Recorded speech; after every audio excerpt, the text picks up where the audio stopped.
Muy buenos días, sean todos bienvenidos a la audiencia pública de rendición de cuentas de la Superintendencia de Vigilancia y Seguridad Privada 2015-2019.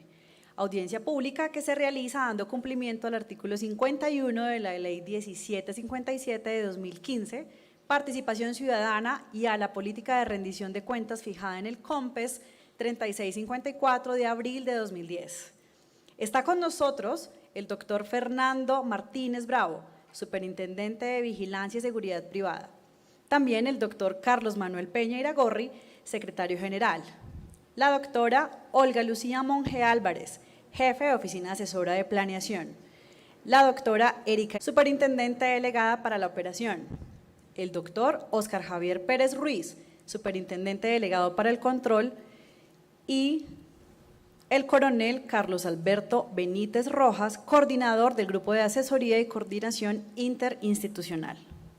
También nos acompaña el equipo directivo de la entidad, quienes estarán atentos a resolver las dudas e inquietudes que presenten ustedes y los seguidores de la transmisión en vivo por medio de la página web www.supervigilancia.gov.co y las redes sociales Facebook y Twitter, transmisión vía streaming. La supervigilancia a través de esta audiencia pública muestra la gestión desarrollada durante el periodo 2015-2019 de acuerdo con la misionalidad y visibiliza las acciones emprendidas en la entidad para el logro de los objetivos propuestos en los diferentes planes y para garantizar los derechos de los ciudadanos y contribuir con la construcción de la paz. Por lo anterior, los invitamos a participar activamente, consignando sus inquietudes y opiniones a través de nuestros canales de comunicación, como la página web www.supervigilancia.gov.co. Adicionalmente, pueden participar por medio de nuestras redes sociales. En Twitter somos @supervigilancia y nuestro fanpage de Facebook. Con ustedes entonces, el superintendente Fernando Martínez Bravo.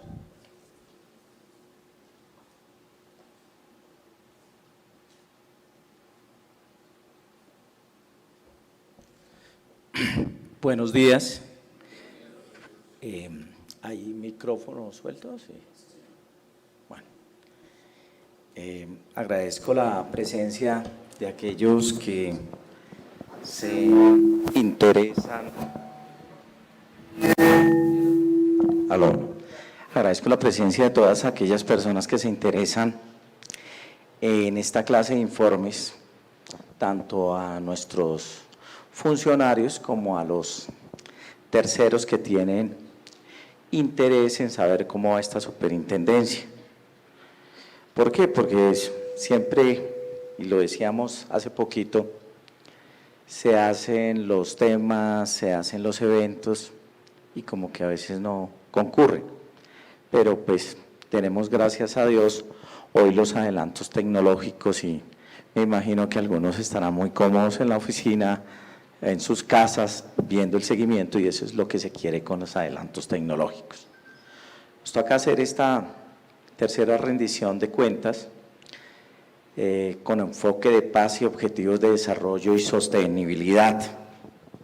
Quisimos hacer una metodología que incluyera los 4 años, desde el 2016 y termináramos en 2015 y termináramos con un corte a mayo del 2019. Ustedes saben que estoy aquí desde el 22 de mayo del 2017 y quedaría muy brusco empezar un informe o una rendición de cuentas sin tener en cuenta los otros 2 años y los logros que se han tenido en esos 2 años anteriores a cuando llegamos, que hay que reconocerlos y que son importantes para la entidad, que ya los explicarán uno a uno las personas. Bueno, esta rendición de cuentas, primero que todo, es entregarle a los terceros y a los de aquí, de la entidad, o sea, a la comunidad, a los vigilados y a nuestros empleados, qué es lo que hemos hecho,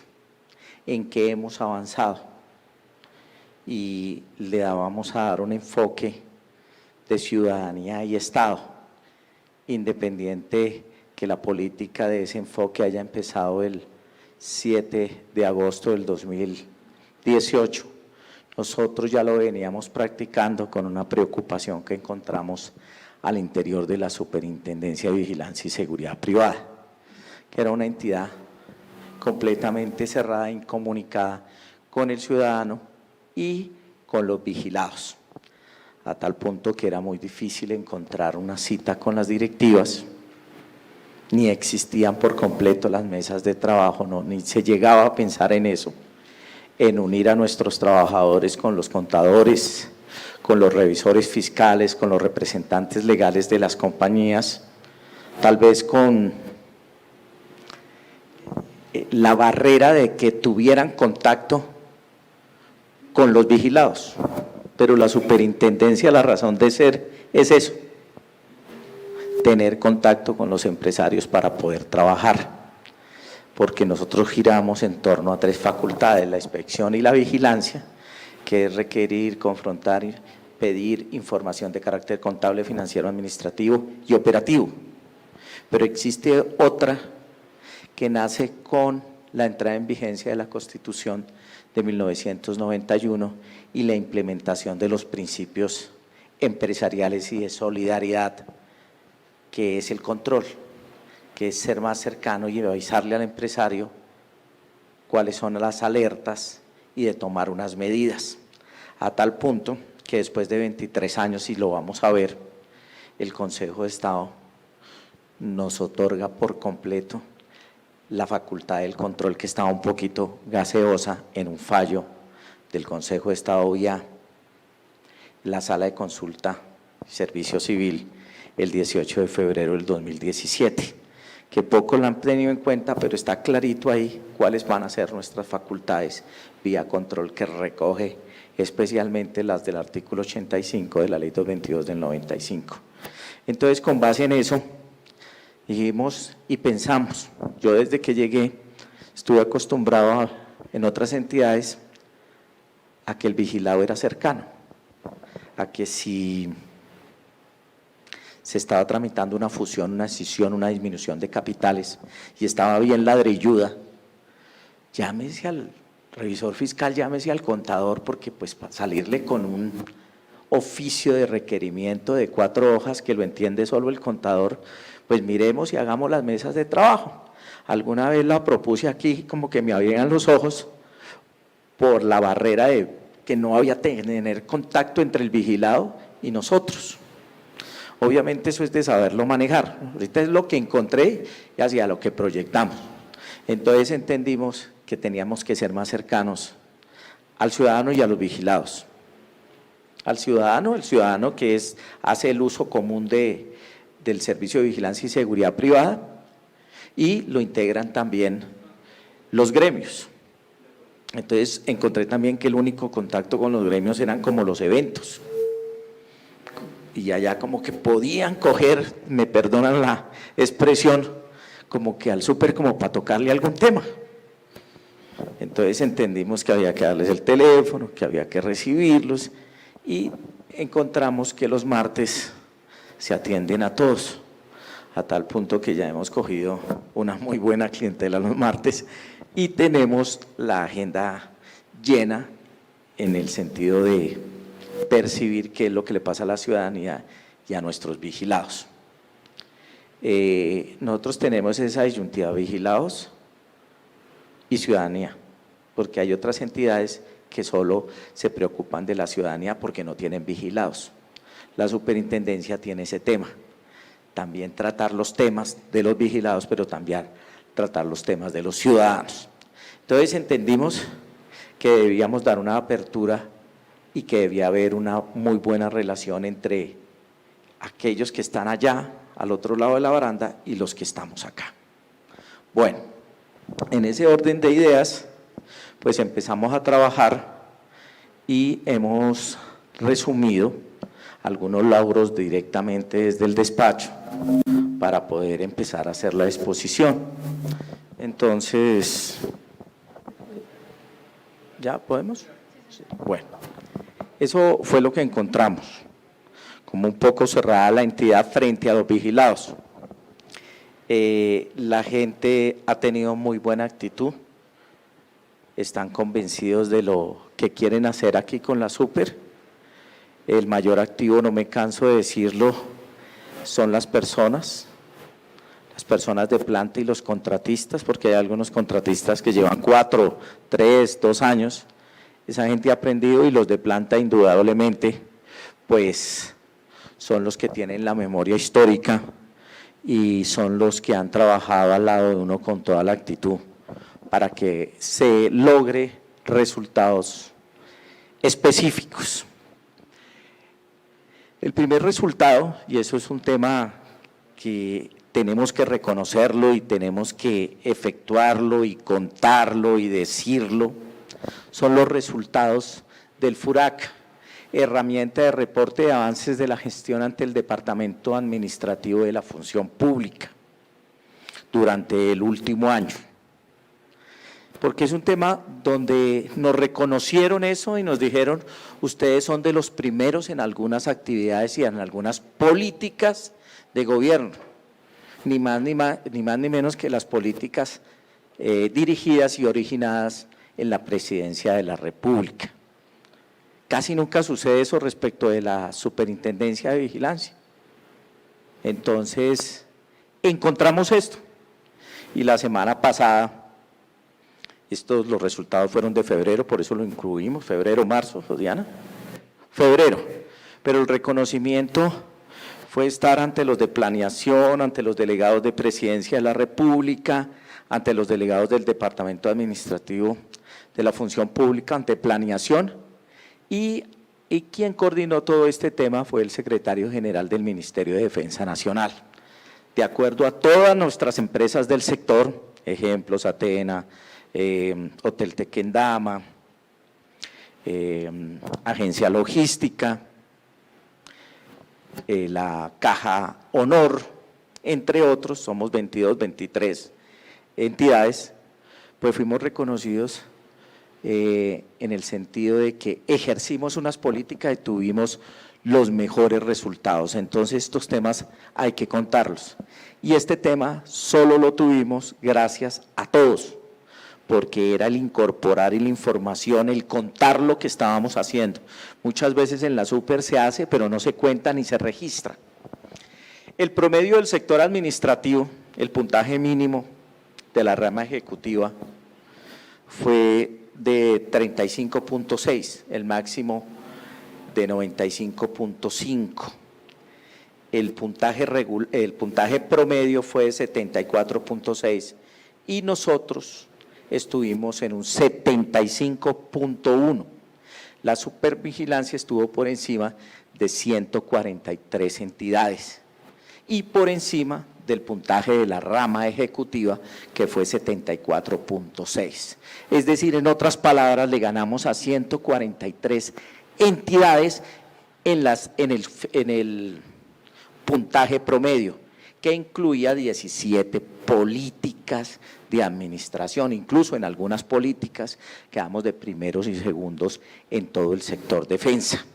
El primero del sector defensa fue Caja Honor, seguimos nosotros, y el reconocimiento pues no fueron medallas ni pergaminos, pero sí estuvimos todo un día haciendo una exposición y una mesa de trabajo en la sala de eventos de la Policía Nacional, y tuvimos contacto con los de planeación, con los del departamento, con los de presidencia y con el Ministerio de Defensa Nacional. Y contamos nuestra experiencia. Allá fue, venga y cuenta esa experiencia, cómo fue que lo logramos y gracias a qué lo logramos. Entonces creo que en mucho tiempo es como una de las primeras veces que a la Super le empiezan a decir, oiga, usted está haciendo, puede ser que en el pasado le estaba haciendo las cosas igual o mejor, pero no las mostró y no las registró como debería ser. Entonces estos temas tenemos que contarlo, tenemos que contar que estuvimos por encima del puntaje de la rama ejecutiva promedio y que obtuvimos el 75 y que el puntaje de la rama ejecutiva promedio fue 74 y que con ese 75.1 le estuvimos por encima de 143 entidades, y eso que nos faltó hacer un poquito el trabajo este año. Con base en la experiencia, muy seguramente vamos a cumplir y los resultados de febrero del 2020 van a ser los mejores. Entonces, esa exposición y esas mesas de trabajo que fue el reconocimiento, venga y cuente su experiencia, empezó a sonar nuestra supervigilancia en presidencia, en el departamento administrativo de la función pública y en planeación, y entonces uno se siente orgulloso que los de planeación, que son tan técnicos, que los del departamento administrativo son tan técnicos, le empiecen a uno a preguntar cosas, y doctor, ¿y cuándo pueden ir los muchachos suyos a contar esta experiencia en otro lado? ¿Cómo fue que acercaron la ciudadanía? ¿Cómo fue que racionalizaron los servicios? Porque ni más ni menos que esto es la materialización del Estado simple Colombia Ágil, Estado, sí, Colombia Ágil, que es la política de gobierno del señor presidente de la República, doctor Iván Duque Márquez, en el sentido de racionalizar los trámites y hacer más cercano al ciudadano, y que está contenido en la circular 07 del 2018 y la 07 del 2019. Nosotros muy juiciositos en todas las oficinas, porque vuelvo y le digo, eso no fue el despacho, sino fue todos ustedes en sus oficinas, en planeación, en financiera, en el despacho mismo, la racionalización que hicimos de 9 de los 1.200 trámites que racionalizó el Estado, nosotros colaboramos con 9, y eso le ha representado a la ciudadanía más de 30.000 millones en ahorros. Esos ahorros no quiere que se ahorren en trámites, sino lo codifican o sacan esa cifra de los días que la gente puede durar haciendo un trámite, el cual pueden hacerlo a través de la página o ya no se cuenta como trámite. Entonces, eso es lo que se pretendió y es un orgullo, lo digo para mí y para las directivas y para la gente que nos colabora, el haber tenido este reconocimiento, que ni más ni menos es contar la experiencia de lo que hicimos y de decirle a la gente y decirnos a nosotros mismos que sí podemos hacer cosas muy buenas y que pudimos hacer cosas tan buenas que estuvimos por encima de 143 entidades y por encima del promedio del sector de la rama ejecutiva. Eso a uno le da orgullo y eso simplemente lo hicieron los trabajadores, nuestros jefes, nuestras directivas, todos lo hicimos. Entonces, es lo mejor que nos pudo haber pasado, creo, en estos 4 años, estos logros. Bueno, esto ya en la parte técnica es la alineación con la política de módulo integral y de planeación de gestión de mi IPG. Esto es de los temas que tenemos que abordar todos.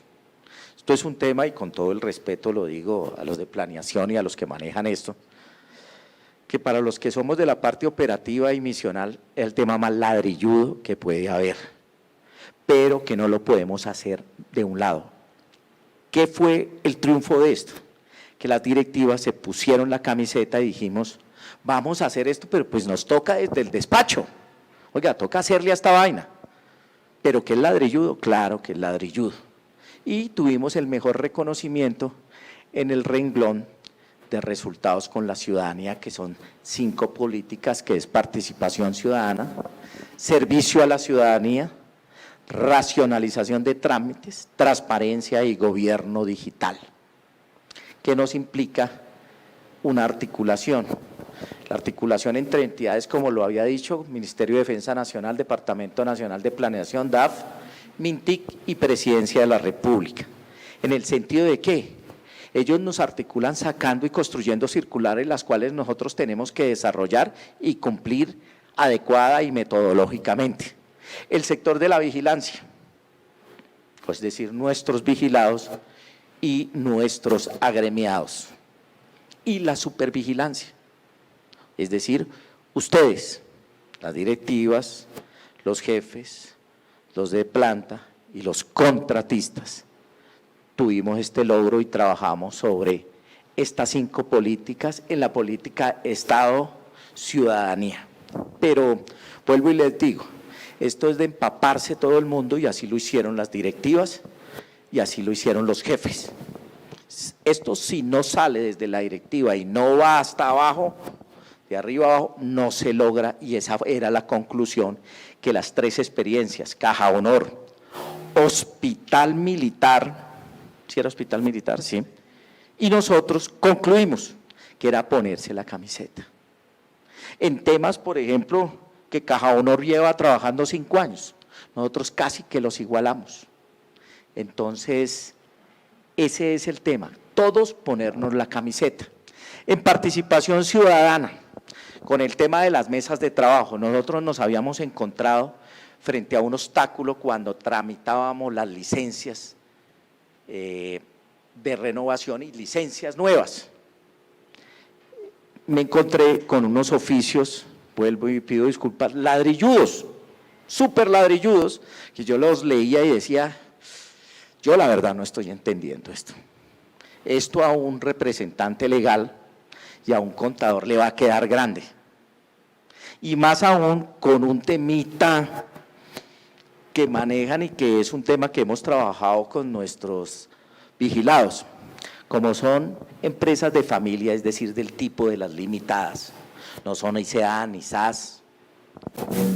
Entonces, la gran mayoría, yo creo que el 99%, no tienen juntas directivas. Y las juntas directivas, pues no lo tomen a mal, porque la gente dice, es que se van a ganar unos honorarios y se sea. No. La junta directiva es la que da línea en el tema financiero, en el tema de inversión, en el tema contable, en el tema tributario. Van líneas, por eso es que les pagan por irse a sentar 1 hora, por ir a decir, levanto la bandera roja, pero eso no lo debemos hacer. O debemos pagar esto ya que ahorita hay, entre otras, hasta mañana, rebajas en los impuestos de la DIAN por la ley de financiamiento. Entonces, esas personas son los que hacen, pero nuestro gremio, nuestra industria de la vigilancia y seguridad privada, no goza de juntas directivas. Entonces, paralelo a eso, la asesoría jurídica y contable se desarrolla dentro de un error que es de todos los nichos empresariales, que es, tú tienes un contador, trae al primo, al contador y que nos ayude a llevar esto. ¿Y qué jurídico? Trae a alguien, tráigalo acá, que eso allá. Entonces tienen una falencia respecto de la asesoría jurídica y contable que la hemos venido trabajando durante estos 2 años. Y entonces encontrábamos que esos oficios prácticamente los contestaban mal y tenían como un producto negar. Las empresas, esto lo he repetido por unas 2000 veces, son fuente generadora de empresa y de riqueza. Pareciera que eso es vacío, pero la empresa genera riqueza y empleo. Sencillamente está incrustada dentro de la dinámica de la economía nacional.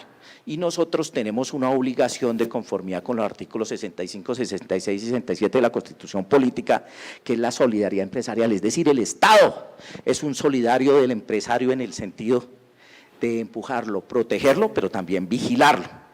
Entonces cambiamos y dijimos, tenemos que hacer unas mesas de trabajo, no solo por el montonón de trabajo que había represado, sino por el entendimiento. Al principio llegaba el contador y el revisor fiscal y el representante casi que escondiéndose y preguntando en las esquinas, ¿para qué será que nos llaman? Después entendieron que era para sentarlos y empezar a evacuar el checklist que nosotros manejamos con las licencias. Ejemplo, cuénteme, ¿cuál es su relación hombre-arma? Porque usted aquí tiene una recocha. ¿Cómo está lo de la póliza? Se levanta un acta, se le da un plazo, que casi siempre el empresario dice, 30 días, no lo trae a los 5 ni 10 días, yo no sé por qué. De eso llevábamos a mayo 300 mesas de trabajo, surtidas en la delegada para la operación en los 3 grupos que manejan licencias. Hoy en día la gente va con confianza, van entendiendo que es una mesa de trabajo en virtud de su empresa y han entendido que no pueden manosear a los funcionarios que están ahí. Es decir, tienen toda la oportunidad de trabajar, de hablar, de decir, de contradecir las cosas, pero se han comportado indebidamente los vigilados. O sea, hasta ahí llega y traiga su información. ¿A hoy cuántas mesas de trabajo pueden ir? Por ahí 350 me dice aquí Rodrigo. Hay días que al mismo tiempo se están realizando dentro de nuestras instalaciones, entre 9 y 11 de la mañana, 3 mesas de trabajo. Esta idea la iniciamos con la doctora Ángela, con Rodrigo, con John, con María Teresa, y nos empezó a dar resultado. Al principio un poquito como complicado, porque la gente no venía, estaba asustadiza, otros problemitas que empezaban a pedir el teléfono, que no, que yo lo llamo, no, ya esto está funcionando perfecto. Y entonces aquí existe por completo una comunicación íntegra entre la ciudadanía y el vigilado con nosotros, y estamos haciendo sinergias para tener un producto que es la licencia. Y en los casos que no se obtiene la licencia, la gente se va convencida de que el error fue de ellos, porque se les ha dado oportunidades, incluso a veces le digo, vuelva y ofíciele, llámelos, dígales, de por Dios que uno no puede perder 300 plazas de empleo porque se le olvidó a un contador enviar la póliza o porque se le olvidó renovarla. Escríbales, dígales, obvio, desde los canales, y ahorita lo vemos, institucionales, correo institucional, número institucional o un tema virtual. Los comités de firmas, se refieren a las actas, ¿cierto? ¿Sí? En los comités de firmas, Rodrigo. ¿Esto qué se hace? Se levanta un acta de estos comités. ¿Quién participa? Las delegadas, los jefes de la oficina, el contador referente y el abogado referente del trámite. Y se levanta un acta en la que son 6 personas por parte de nosotros y otras 4 o 5 por parte del vigilado. Es decir, más o menos 10 personas participan. Hay unos que exageran y llegan como con 6 asesores. Las grandes empresas llegan con 5 o 6 asesores, con los representantes legales. Esto obviamente ha generado unos temitas.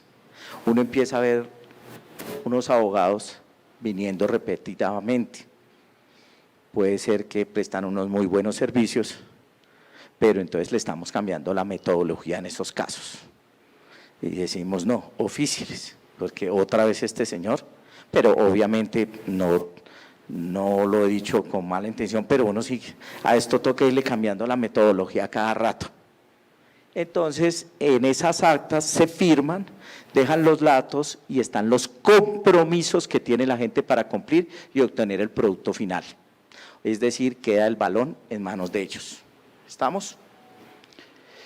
Esto nos da también transparencia. Hace algunos años se repartía el trámite a un abogado y se le decía, téngame esto para el jueves, y después se colocaba las proyecciones, ya el proyecto ya impreso encima, y decidían el que proyectaba y el que veía, y se tocaban solo 3 o 4 temitas. Hoy en día se ven 18 puntos. Aquí se volvió público y esto nos ha dado transparencia, porque son 8 personas mirándose la cara en un acta y la mesa de trabajo. Eso es lo que hemos hecho con las licencias. También, por favor, retroceder lo de foros, reuniones, foros y capacitaciones. Entendemos que nuestra entidad no tiene regionales, no tiene presencia en las demás ciudades como sí lo tuvo alguna vez. Entonces entendemos claramente que cada foro, cada reunión y cada capacitación es una oportunidad para acercarse a todos. No me refiero solo a los foros. Hemos trabajado con algunos gremios la presencia en ciudades como Cali, Barranquilla, Medellín y Villavicencio, que son unos seminarios, talleres. El último lo tuvimos nuevamente en Medellín el viernes, donde se les dice, vamos con los contadores, se les dice, vengan, en lo que más se equivocan ustedes cuando presentan una licencia para renovación es en esto. Es que a mí no me la vende la póliza, la compañía como usted quiere. Entonces llevamos el modelo de póliza, anotan lo de relación hombre-arma, lo de la certificación de la red de apoyo, que ahorita tuvo un pronunciamiento de la Corte, lo del capital, cómo es que lo vemos, lo del objeto. Entonces la gente sale como contenta y empieza a ver eso como un trámite normal, no como un susto.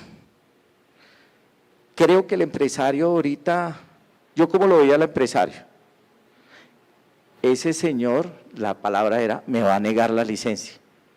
Ese señor me va a acabar mi empresa, no sé por qué. Entonces, es una empresa que les ha dado para vivir bien, para educar los hijos, para generar empleo, para darse los mejores lujos del mundo. Y cada 5, 4 años tienen que estar en un tema de renovación, en la cual la pueden, entre paréntesis, perder. Hemos trasladado esa responsabilidad al vigilado. ¿Usted pierde su licencia si usted no cumple con todas estas oportunidades? Aquí hay reunión, repechaje, más repechaje. El que ya no quiere es porque o está mal asesorado o algunos, como la vez pasada, incluso allá llegaron unos señores a Medellín, asustados, súper asustados, que se les había, que ya estaba proyectada la licencia para negar y que ellos eran una licencia grandísima, una empresa de 30, 40 años. Entonces Rodrigo a mí me pareció como conocido y le dije, Rodrigo, ¿qué pasó con esto? Me dijo, no, figúrese doctor, que a ellos se les escribió 3 veces al correo que aparece en el certificado de existencia y representación legal. El señor, menos mal, dijo, es que ese no lo utilizamos nunca. No, pero entonces quítenlo de ahí, pongan otro. Y empezó la típica del que va perdiendo, pero fue solo una vez, no, aquí está todo y fueron 3 veces. Entonces muchas veces la gente se equivoca por cosas muy grandes o por cosas pequeñas. No es que ese nunca lo leemos, nunca lo vemos, imagínense. ¿Qué tal con la DIAN eso? Que a uno le comunican es por el correo electrónico y se lo dan notificado y se acabó. Aquí menos mal, viendo esa angustia de esos señores, yo creo que estaban bien alterados como con la tensión alta, les dijimos, bueno, como no lo he firmado, dejémoslo para el otro martes, una mesa de trabajo y quedan notificados acá. Entonces la gente está entendiendo, yo la embarro, me perdonan la expresión, o sea, yo no tengo el producto que quiero, pero a la final es por mi culpa. Incluso a veces me decían los que trabajan el tema, la delegada, otra vez, otro oficio, sí, toca, porque es que detrás de una empresa hay muchos trabajadores.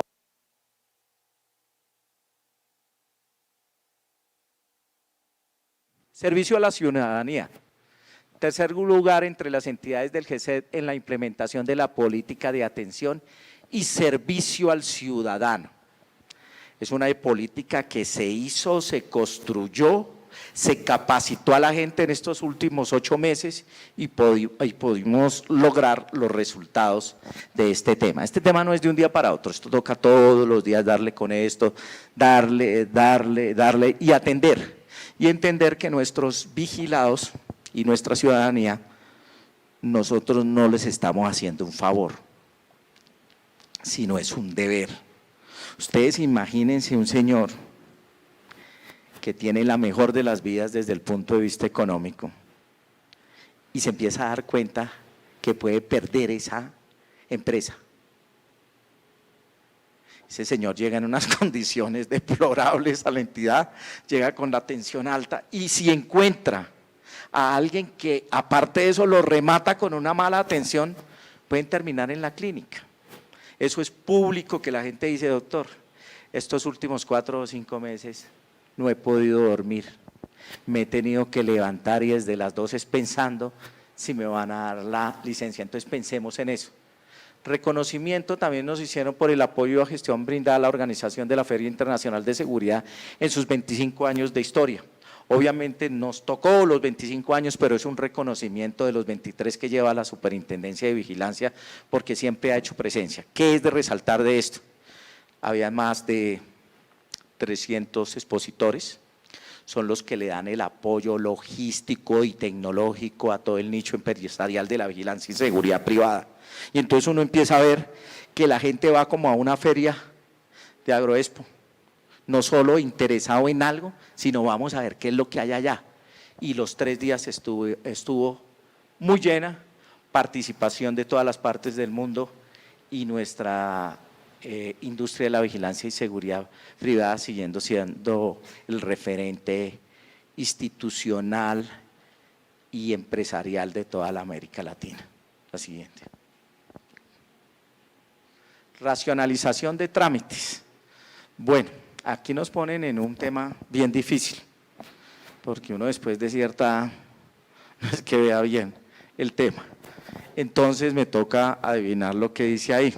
De nuestros trámites pudimos eliminar o racionalizar 9 trámites, colaborando con los 1.250 que se han hecho en todas las entidades del Estado y aplicando estrictamente la política del señor presidente de la República, el doctor Iván Duque Márquez, de racionalizar los servicios y permitirle a la ciudadanía acceder a unos trámites sin que se haga a través de la tramitología. Entonces eso fue el cumplimiento estricto de la circular 07 del 2018 y del 2019, en la que estuvieron atentos todos.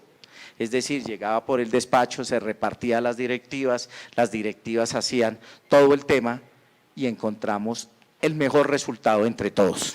Bueno, siguiente. Transparencia, publicación de las decisiones de los trámites. Esto es un tema que se nos ocurrió y que no le gustó a mucha gente, pero que quienes entendíamos en esto, la delegada y los jefes de grupo en su momento, hace como más de un año, dijimos las decisiones se tienen que tramitar, se tienen que publicar. Ay, pero ¿para qué? ¿Cómo? Decía alguna gente. Publicación de trámites, permisos de Estado, publicación, trámites, consultoría y capacitación y publicación de trámites de blindados. A mí hemos encontrado que había un retraso y que había una franja de tiempo de 3 meses, 4 meses, 5 meses y la persona quedaba a oscuras. O sea, ¿quién? El vigilado cuando tramitaba y hacía efectivo la solicitud. Entonces, dijimos, la publicación de los trámites tiene que hacerse a través de la página. Es decir, que la gente entienda que va para reparto, que va para mesa de trabajo y cuál es el sentido del fallo. Esto lo hicimos sinceramente para que la gente no caiga en las redes de los tramitadores. Ojo, no de los asesores son otra cosa, de los tramitadores.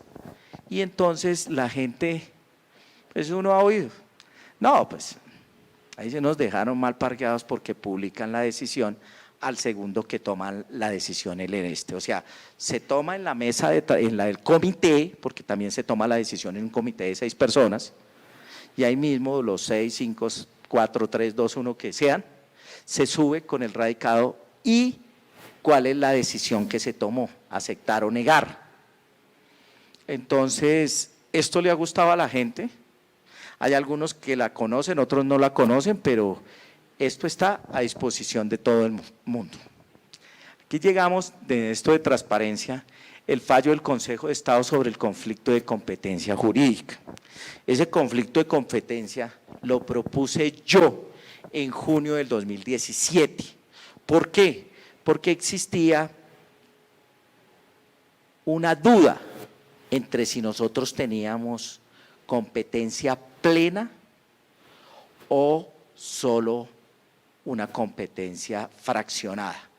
Las superintendencias por naturaleza ejercen vigilancia objetiva y subjetiva. Objetiva, el desarrollo del objeto, es decir, tarifas, cómo presto el servicio.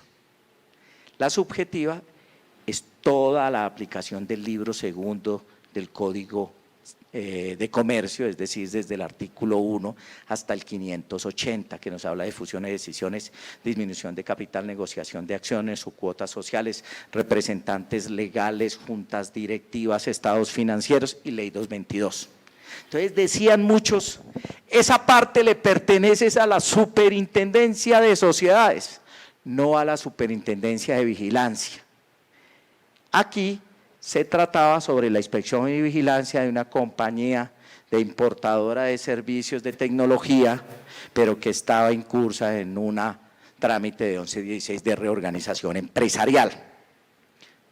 No definieron mucho el tema de eso, pero nos entregaron 5 rengloncitos que están en la página 26 de ese fallo del 18 de febrero del 2018. El cual estableció claramente: la Superintendencia de Vigilancia y Seguridad Privada, respecto de los vigilados con objeto único, tiene la vigilancia objetiva y subjetiva, es decir, nos abrió el camino jurídico para poder aplicar toda la ley 222 de 1995 y el Código de Comercio sin temblar la mano y sin tener dudas.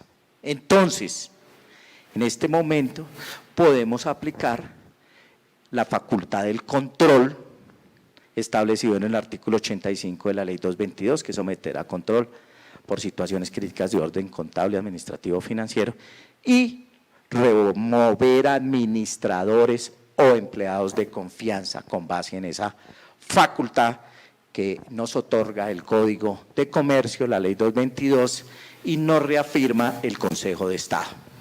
Igual tenemos las medidas administrativas contenidas en el artículo 87, enviar o no gente a las reuniones y decidir sobre temas de venta de cuotas sociales o de acciones en los casos que se den, que sean SA. Esto prácticamente es otorgarle el 50% de más de las facultades que teníamos. Este es un tema jurídico ladrilludo, pero que ya recorrieron superintendencias como la de Economía Solidaria, Superpuertos y cajas de compensación con la Superintendencia de Sociedades, que se dieron, por ejemplo, en Superpuertos el 25 de septiembre del 2001 con el fallo C-756. Nosotros también teníamos un fallo de conflicto de competencias con las cooperativas de vigilancia, si eran o no de parte de Solidaria o no, y nos otorgó en cuanto a cooperativas, es decir, para aplicarle no solo lo operativo, sino también lo subjetivo que está contenido en el decreto del año 79 y subsiguientes. Gobierno digital es la implementación de una arquitectura empresarial conforme a los estándares de calidad de la industria, garantizar la optimización de las TIC dentro de la entidad. Entonces aquí me va a hacer un reemplazo por un instante la doctora, la ingeniera Claudia, para explicarles qué es lo que se ha hecho en estos 4 años y especialmente en estos 2 últimos. Y sigo con lo. Buenos días para todos. Claudia Ladino, jefe de Informática y Sistemas. Durante estos 4 años que hemos hecho, nos hemos apalancado en una política que se llamaba Gobierno en Línea y se ha venido transformando en Gobierno Digital. En el 2015 hicimos una formulación de proyectos de inversión enfocados en el uso de las TIC para poder apoderar la entidad, para poder ser más eficientes en los temas misionales, o sea, trámites y servicios. En el 2016 implementamos lo que fue la plataforma Portal Empleados y la sede electrónica, que nos permitió a la entidad pues tener trámites en línea, irnos la entidad a entregarle a los servicios, trámites a las personas para que no tuvieran que venir acá a la entidad, sino que a través del internet, desde la comodidad de su casa, pudieran hacer sus trámites de blindado, licencias, solicitud de paz y salvos y demás. Pero en ese mismo año también la entidad le apostó a la modernización de su plataforma tecnológica. ¿Qué fue? Fue adquirir servidores, fue adquirir equipos de última tecnología para poder apalancar todas esas herramientas que estábamos implementando. En el 2017 viene una segunda fase de modernización tecnológica que fue implementar el servicio de XBRL, los estados financieros. Entonces ya el vigilado a través de una herramienta electrónica podía presentar sus estados financieros, también podía hacer sus trámites en línea y también tenemos un tema que fue la modernización de la página web, que eso que nos iba a permitir pues acercarnos más a nuestros vigilados y a la ciudadanía. En el 2018 pues ya empezamos a apalancarnos más con la seguridad digital, ya viene una transformación de gobierno en línea a gobierno digital y en cumplimiento de unas políticas de racionalización de trámites, de tips para servicios, de apps para podernos comunicar con la comunidad.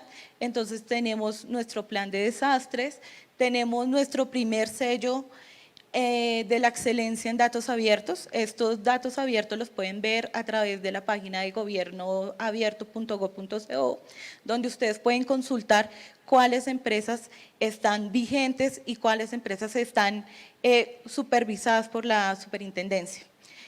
También empezamos una transformación con el tema de arquitectura empresarial, que es la que nos va a dar como la bitácora para trabajar estos 4 años que vienen, para saber a través de la tecnología cómo podemos hacer más eficiente la superintendencia. ¿Qué hicimos en el 2019? En el 2019 hemos trabajado la consolidación de la información financiera a través de XBRL. Hemos lanzado una actualización del aplicativo Renova y hemos sacado un desarrollo propio de nosotros, que es una aplicación web a través que se llama Inspector, en el cual vamos a empezar a hacer las visitas a nuestros vigilados. Y todo esto ha sido apalancado a través de proyectos de inversión. Esto no ha sido posible sino con toda la integración de la supervigilancia, los altos directivos, en que le hemos apostado a la transformación digital en el uso de la tecnología para brindar un mejor servicio.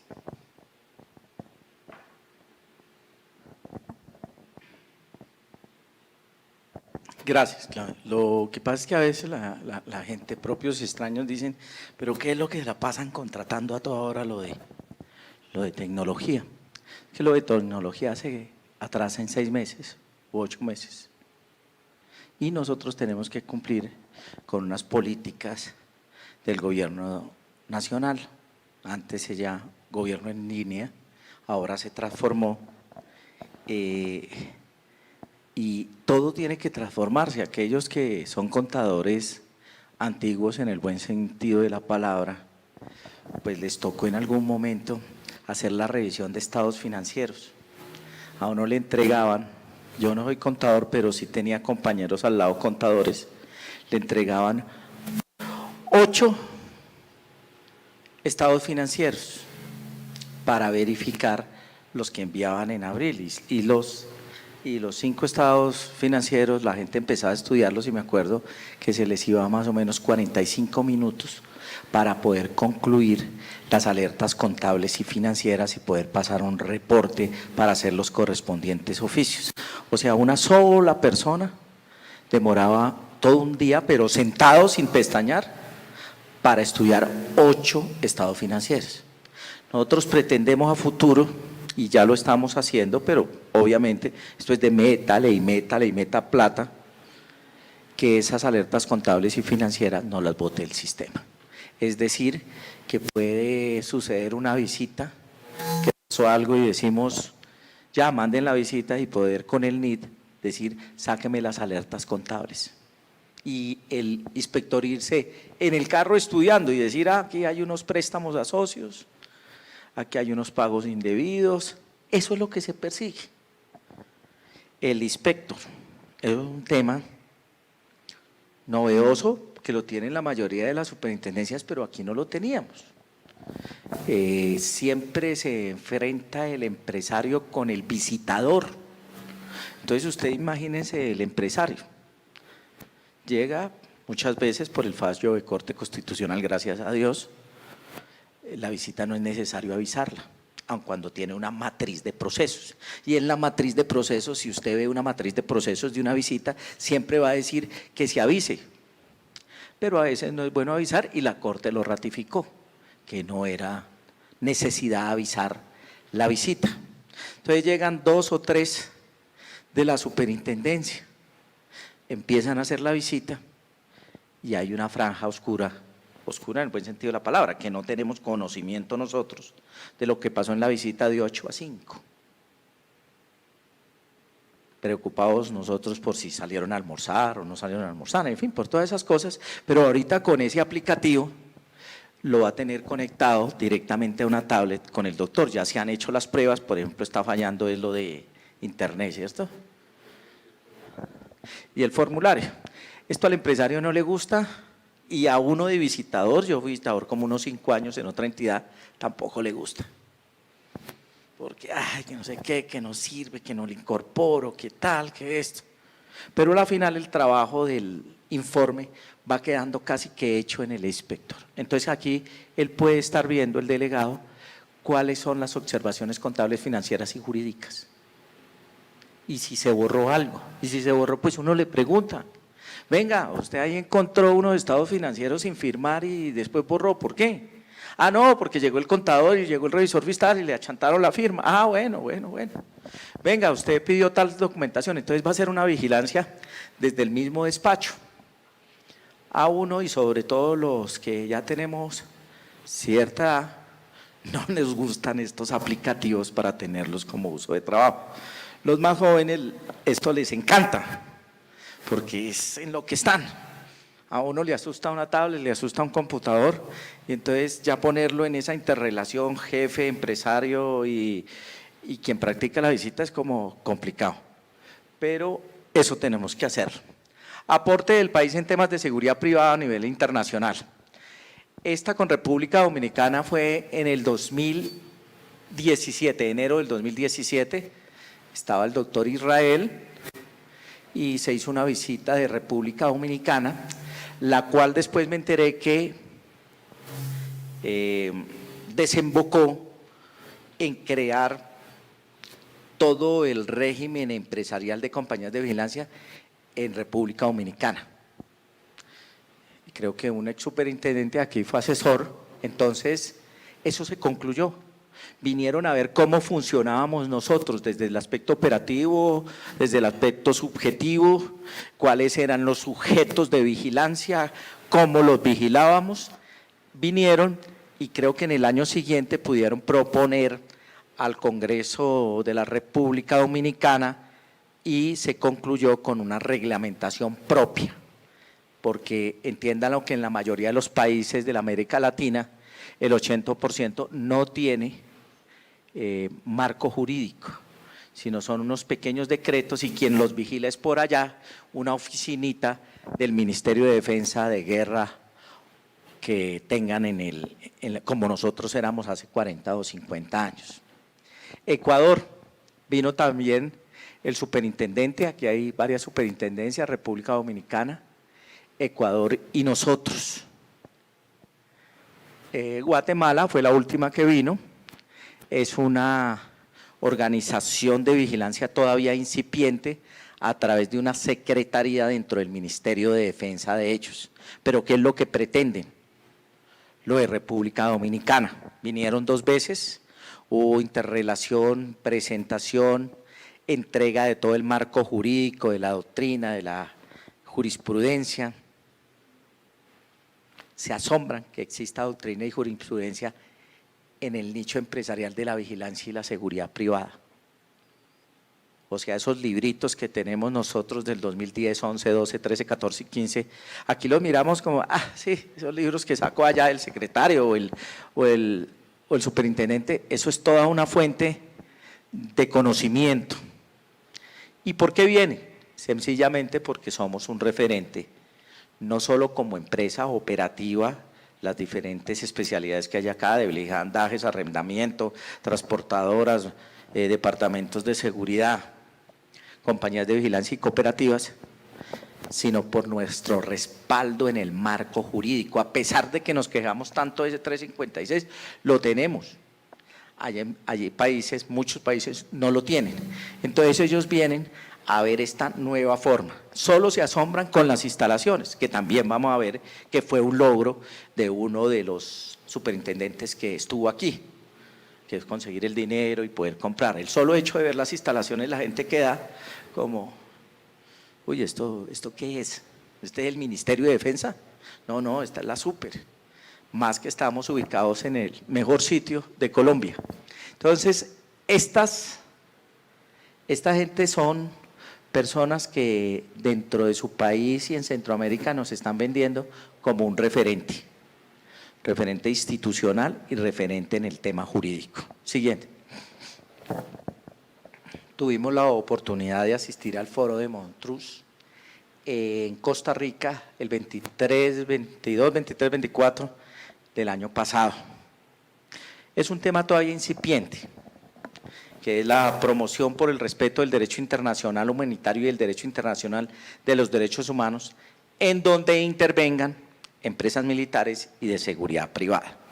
A nosotros nos hacen la invitación para ir ambientando, y hay que decirlo, en algún momento, no sé si eso se irá a hacer, todo el reglamento de las empresas militares. Nosotros no tenemos empresas militares, es decir, empresas debidamente constituidas para arrendar personas en zonas de conflicto. Aquellos que tienen esa figura, pues tienen que estar atados al derecho internacional humanitario y al derecho internacional de los derechos humanos. Ejemplo, los contratistas que estaban haciendo su trabajo en países del Medio Oriente y en Afganistán, ellos sí tienen, como los Estados Unidos, las empresas militares, pero el hecho de que sean empresas militares tienen que estar sujetas a los derechos internacional humanitario. Allá nos hicieron un lobby muy fuerte el gobierno de Suiza, a quienes fuimos, ahí está el coronel referente de Derechos Humanos del Ejército y del Ministerio de Relaciones Exteriores, la doctora Ángela. Nos sentaron a echarnos, digamos, el cuento de las empresas militares para ver si nosotros hacemos adhesión al documento de Montreux, o sea, poderle dar apertura a las empresas militares que se puedan constituir, es decir, dentro del engranaje constitucional y jurídico. Se dieron unas memorias sobre eso y se elevaron ante Relaciones Internacionales, ante el Ministerio de Defensa y esta presidencia, y finalmente pues se determinó que no debíamos hacer parte de ese documento. Hasta ahí pues llegaron las invitaciones del gobierno suizo y no nos volvieron a invitar porque el otro era en Suiza. Entonces, eso fue la conclusión, y también allá asistieron 40 gobiernos de Europa, Asia y América, y uno se da cuenta que el más grande referente institucional es Colombia. O sea, en todas las preguntas son foros movidos porque en todas es, ¿y cómo funciona en Colombia esto? ¿Y cómo funciona en Colombia aquello?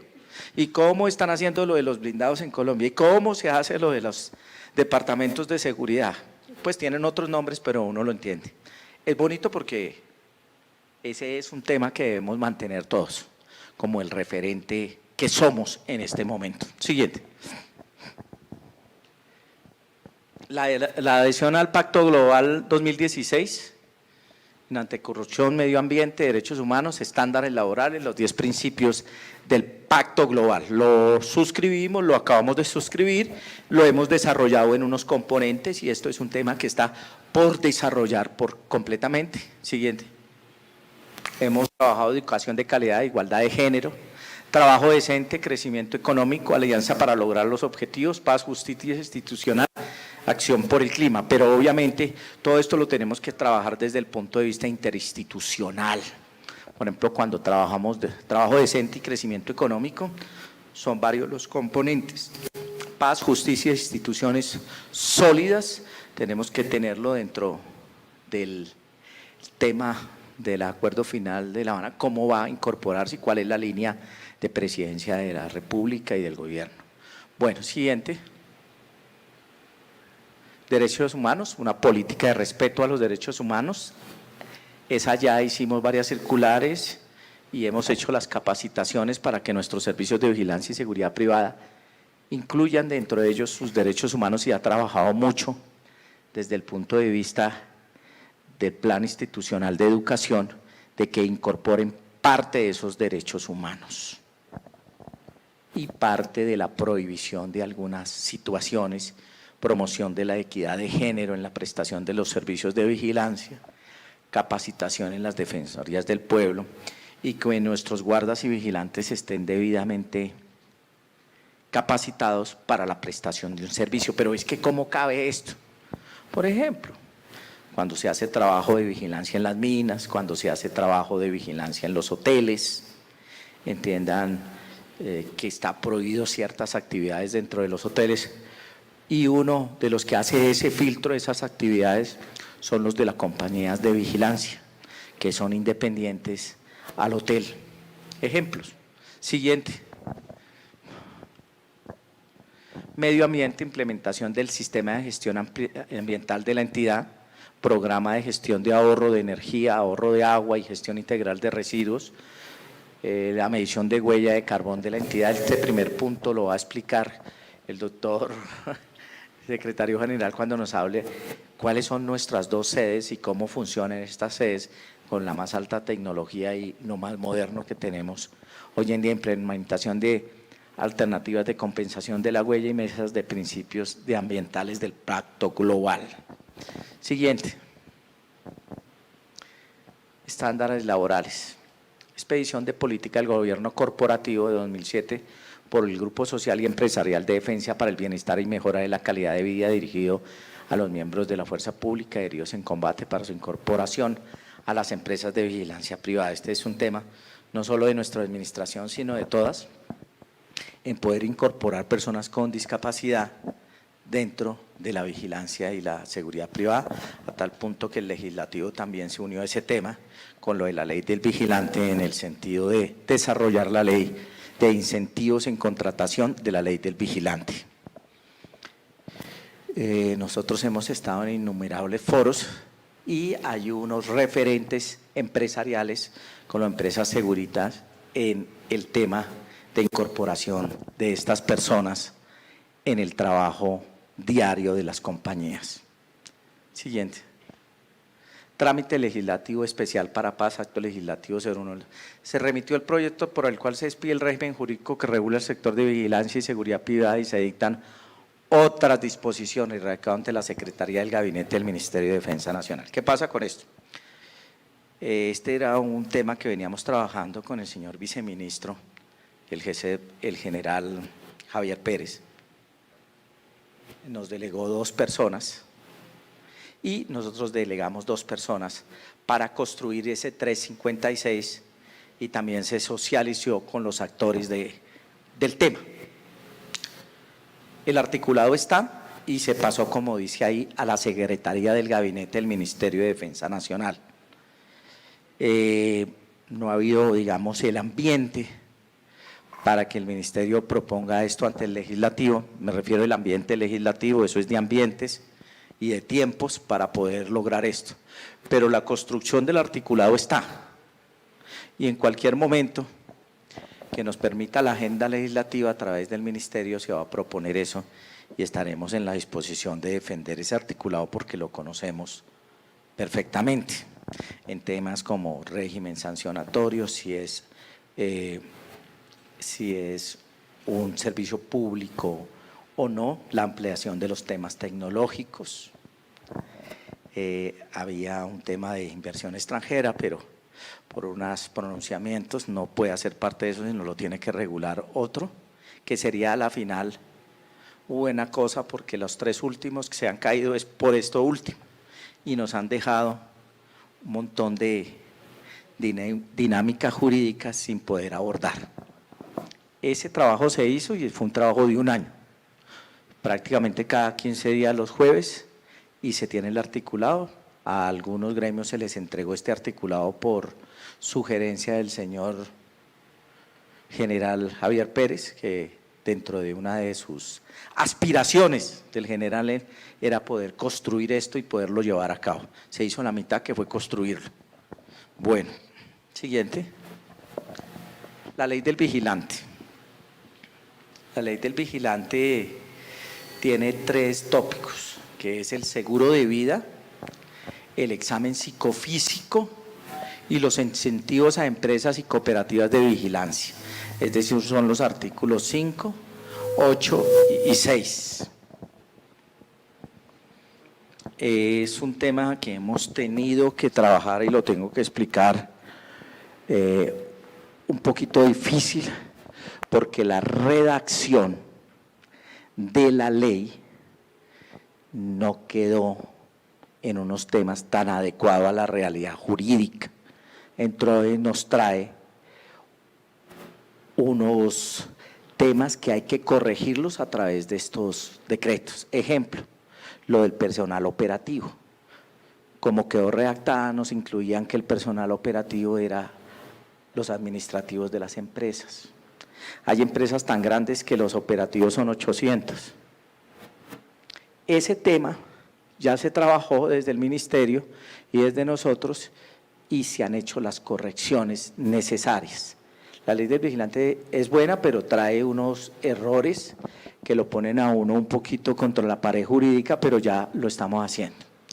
Aquí, ¿qué nos encargaron a nosotros como superintendencia? Ayudar a redactar y obtener el componente técnico de los temas de seguro de vida, exámenes psicofísicos e incentivos a empresas y cooperativas de vigilancia. Y aquí también es en el tema de discapacitados, personas con discapacidad.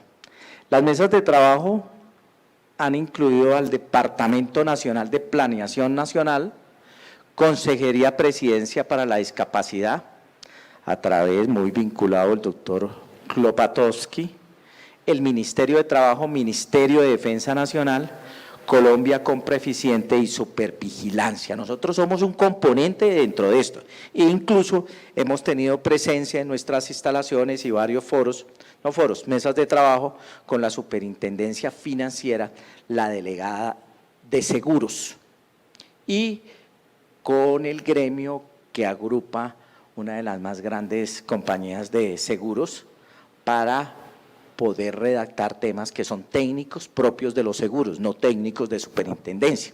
Entonces toda la gente nos dice, ¿cómo va eso de la supervigilancia? Ya hizo la supervigilancia. Nosotros tenemos un componente dentro de este proceso. ¿A hoy cómo están? El seguro de vida, tuvimos creo que la última reunión en presidencia y en el Ministerio del Interior. A esto se le suma otra cosita, que como ha existido los temas de impedimento del señor ministro, pues primero pasó este tema de los estudios al Ministerio de Trabajo y ahora lo tiene en su cabeza el Ministerio del Interior a través de la ministra. Esos temas quitan tiempo. Nosotros igual hemos venido trabajando con todos y en este momento podemos decir que tenemos ya articulado el seguro de vida y exámenes psicofísicos dentro del componente que le corresponde a la superintendencia.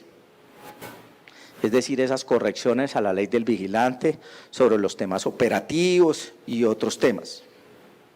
Y el de exámenes psicofísicos, que para mí pues sobraría porque es la repetición de varias leyes y varios decretos, pero el legislador lo quiso así, nos vamos con eso. Esos están ya listos y se han trabajado estos 15 días los últimos matices en Presidencia de la República a través del Alto Comisionado y en Ministerio del Interior. Los incentivos en la contratación para discapacitados ya está, me contaba la referente de nosotros ayer, que ya habían mandado desde Colombia Compra Eficiente y de Planeación Nacional, los temas referentes a ellos. Se les hizo mucha insistencia, sobre todo en incentivos, que esto debe pasar primero por abogacía de la competencia de la Superintendencia de Industria y Comercio, porque creemos, la supervigilancia cree que puede afectar el mercado y puede darse de pronto una competencia desleal frente a este punto o a este tópico de este decreto. Lo que es lo referente a psicofísicos y el primero que es vida, consideramos que ya están construidos y creo que ahorita existe toda la actitud del ministerio para poder sancionar este decreto. No es fácil porque tienen que ponerse de acuerdo en las sugerencias y en la redacción estas entidades. Ya están 2 preparados, solo falta darle por parte de Planeación y de Colombia Compra Eficiente unos temas al de discapacidad. Ese es un trabajo que lo abordamos a la semana de entrar en vigencia esto, pero tuvimos algunos inconvenientes sobre quién sería el referente o no para podernos dar línea en eso. Nosotros somos un componente dentro de esto. No somos los que determinamos, pero sí tenemos el componente técnico para que esto se desarrolle. El trabajo está hecho, solo en discapacitados faltan unos temas. Ya es un tema de sanción que lo harán las oficinas referentes legislativas del ministerio, de los ministerios involucrados. Siguiente. ¿Cómo fue el periodo de preparación a la información, publicidad, designación responsables, complicación de la normatividad? Esto es referente a la implementación. Siguiente, que es implementación de las normas NIF. Eso lo puede explicar Financiera en el anterior. Grupos 1 y 3. Este es un tema que lo he venido trabajando y que he tenido la mayor recepción por parte de las directivas y de los que trabajan directamente en nuestros trámites diarios. Si bien las normas internacionales financieras, que es otro tipo de contabilidad, no sometido al Plan Único de Cuentas y no sometido al 2649, sino otra concepción de acuerdo al cumplimiento de tratados internacionales. En toda la superintendencia se traía este plan, radicación del plan de convergencia, fecha de transición según NIF del primer balance de apertura. Por allá en el 2014 se dio un complementario, fecha de aplicación y fecha de reporte para el 2015. Eso lo hicieron todas las entidades, pero nosotros estábamos como retrasaditos en el tema. Y el empresario seguía trabajando con Plan Único de Cuentas, es decir, con 2649, es decir, atrasados por completo en la construcción de la contabilidad y en la política contable que requieren las normas internacionales NIF. Me sorprendió este tema, entonces lo abordé y la mejor manera de abordarlo es empezarle a exigir al empresario que los trámites que iba a efectuar ante la superintendencia los tenía en el componente contable y financiero, incorporarle las normas internacionales. Fue la única manera y nuestros contadores también tenían el tema de, no, es que yo no tengo experiencia en eso. Entonces, gracias a las capacitaciones y a la plática que había de capacitaciones, pudimos a través de, creo que de la Universidad Militar, empezar a que fueran a hacer unos diplomados y como también un curso de contadores para abogados y de abogados para contadores, no sin esto decir que iban a quedar completamente pulidos, porque la gente hasta con maestría, que creo que ya hay maestría para NIF, hay especialidad, pues siguen a veces con dudas, pero sí hubo un tema que es de reconocer que se les sembró las ganas de que empezaran a estudiar nuestros contadores el tema de norma internacional y creo que también hubo un traslado de información con los de supersociedades y entonces ya veía uno gente que decía, oiga, esos cursos ya están en internet porque pues ya llevan machacado esos 5 años ya uno podía, ¿cómo es la lectura de la clasificación, por ejemplo, de los bienes? ¿Cómo es la lectura de los gastos? ¿Qué va a gastos? ¿Qué no va a gastos? ¿Cómo los temas? ¿Cómo se refleja un leasing? ¿Cómo se refleja unas deudas por cobrar? La gente se metió en esto y entendió que no podía seguir trabajando en la súper, digámoslo así, de serio, si no se incorporaba en esto. Y el mejor logro fue poder mandarlos a la universidad a hacer sus diplomados y decirles, empiecen allá le van a una línea. Y la gente llegó animada y llegó a incorporar y a exigirle toda esta normatividad a nuestras empresas. Periodo de aprobación obligatoria, fecha de transición, fecha de aplicación y fecha de reporte. Para el 2016 y 2017, en el papel estaba y en las circulares, pero las empresas no lo cumplían. ¿Qué hicimos nosotros? Hacerlos cumplir y que contrataran los contadores adecuados para esto. Este es un cambio por completo de querer hacer un tema que todas las otras superintendencias ya lo venían haciendo y que nosotros también en nuestra contabilidad de la entidad ya lo veníamos haciendo y no se lo veníamos exigiendo a nuestras empresas. En este momento podemos decir que todos están trabajando sobre norma internacional porque a ninguno se le puede hacer un proceso de renovación o de licencia si no está bajo los parámetros de las normas internacionales. Claro que como son típicos algunos, empiezan a fusilar las políticas y nos hemos encontrado con eso. Tienen 4 políticas contables que son los 4 estados financieros, antes eran 5, ¿cierto, doctor? Son 4, y la política contable, que es cómo la va a desarrollar, la fusilan. Entonces, lo que hemos dicho en las mesas de trabajo, nos presentan una camisa y un pantalón de NIF, pero le ponen un trajecito, o lo contrario, se ponen un traje de NIF y cuando uno va a esculcar la camisa es de 2649, porque fusilan la política contable. La política contable es como un vestido, solo le queda a uno, solo le queda a uno el vestido si es sobre medidas. Así es la contabilidad, solo le cabe a esa entidad empresarial eso, pero ha sido un logro, no fue necesario tampoco sancionar a la gente lo entendió de que no caminaba el proceso si no lo cambiaba eso. Y lo más importante es que nuestros contadores, nuestros economistas, porque algunos los utilizamos para esto, y nuestros financieros, entendieron la necesidad de eso y se subieron en el bus.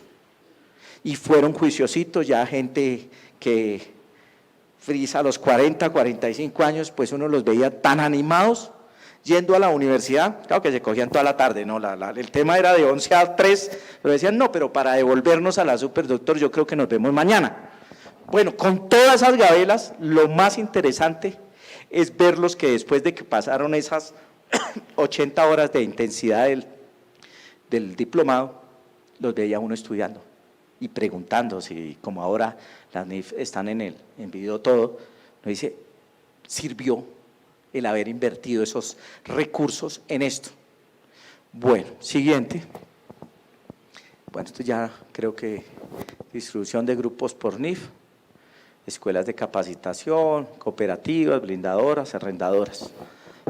Es un tema más ladrilludo y de cifras, pero lo importante en las normas internacionales fueron que finalmente, sin tanto choque y sin tanta sanción, fueron abordadas por los empresarios y nosotros también nos pusimos a tono con este tema.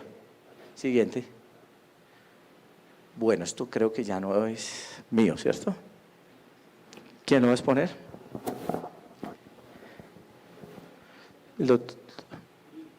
Jurídica, pero la doctora creo que hoy está incapacitada. Entonces, alguien que me ayude con este tema. Frente al despacho, podemos decir que estos logros y este avance que hemos tenido en la superintendencia es gracias a la gente, a los que tenemos trabajando acá, a todo el grupo humano, a nuestros vigilados y a nuestros gremios. Estas cosas no se logran si no nos ponemos de acuerdo, pero hay que seguir trabajando el tema. Hay falencias, no podemos decir que esto está perfecto, no, hay falencias, después lo vamos a ver con los demás temas. nuestros tiempos de respuesta para lo álgido de lo que encontramos y lo que tenemos a hoy, unos estándares que son de respeto frente a nuestros vigilados y frente a nuestros empresarios. Bueno, hasta aquí les agradezco la atención a este tema que hemos expuesto. Muy amables. ¿Eso quién lo va a poner? Va a decir algo de cuarto. Muchas gracias. Muchas gracias, superintendente, por su intervención. A continuación, el secretario general, doctor Carlos Manuel Peña Iragorri, nos hablará sobre la gestión presupuestal de la entidad.